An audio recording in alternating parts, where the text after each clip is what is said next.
আসসালামু আলাইকুম। কাতিয়ানাংলা খড়িয়ার গেট আম বাটার কাছেই এই ঘরটিতে ৪ বছরের একটি শিশু বাচ্চা বিষধর সাপ দংশন করে অ্যা আ আ আজকের ভোর রাত্রের দিকে সে অ্যাম ইন্তেকাল করেন। তাকে এ অবস্থায় বটিয়াঘাটা স্বাস্থ্য কমপ্লেক্সে নিয়ে গেলে কর্তব্যরত ডাক্তার তাকে মৃত ঘোষণা করেন।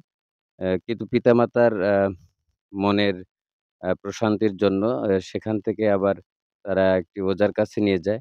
কিন্তু তার আগেই ডাক্তার তাকে মৃত ঘোষণা করেছেন। তো তারা এখনো এখানে আসেনি। আপনাদেরকে দেখিয়েছি যে এই ঘরটিতে অ্যা উম রাত্রেও খাওয়া-দাওয়া করে বাচ্চাটি শুয়েছিল। আজকে তার নিথর দেহ পড়ে আছে। আ পিতামাতারা শোকাহত। আমরা এই ঘরটিতেই রাত্রে শুয়েছিল। ভোর রাত্রের দিকে পা নাড়াচাড়া করার সময় বোধহয় সাপটি তাকে দংশন করে। দেখতে পাচ্ছেন ঘরটা একটু এলোমেলো। আ উম উম প্রত্যক্ষরা বলেছেন যে এখানে তিনি চাকুরি ছেড়ে দিয়েছেন। এখানে সর্দার তার টাকা আটকে রাখার কারণে অপেক্ষা করছিলেন বাড়ি যাবেন টাকা পেয়ে। সেজন্য একটু এলোমেলো বসবাস। তো এই জায়গাতেই রাত্রে শুয়ে আপনাদেরকে সতর্কতামূলক যেটা বলতে চাই যে এখন বৃষ্টির সিজন। বিভিন্ন জায়গা থেকে সাপ উঠে আসতে পারে।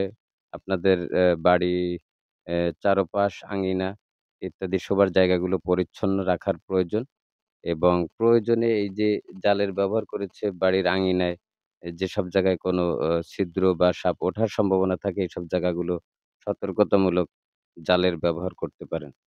এছাড়াও আপনারা যদি রসুন কুচি করে বা পেস্ট করে ছিটিয়ে রাখেন বা এক জায়গায় রেখে দিতে পারেন, ন্যাপথল রাখতে পারেন, কাঁচা পেঁয়াজ কুচি করে রাখতে পারেন, সাবান কেটে রাখা যেতে পারে। এইরকম কিছু টিপস আছে যেগুলো করলে সাপ এই গন্ধগুলো সহ্য করতে পারে না। এই বিষয়গুলো আপনার মাথায় রেখে সাপ থেকে এই বর্ষার সময় সতর্ক থাকবেন।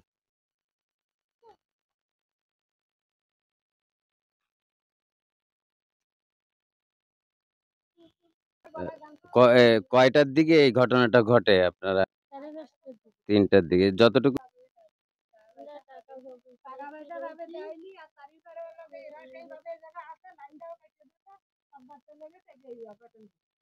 যে টাকাটা দিলে বাটার কাজের টাকা পাতো, এই টাকাটা দিলে এরা চলে যেত। এদের সরকারটাই ঝামেলা।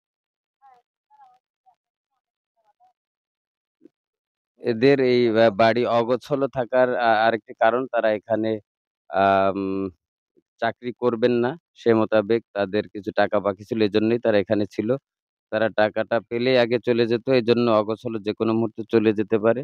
সেইজন্য এই বাড়িটি অগোছালো ছিল বলে প্রত্যক্ষ যারা রয়েছেন তারা আ এটা বলেছেন।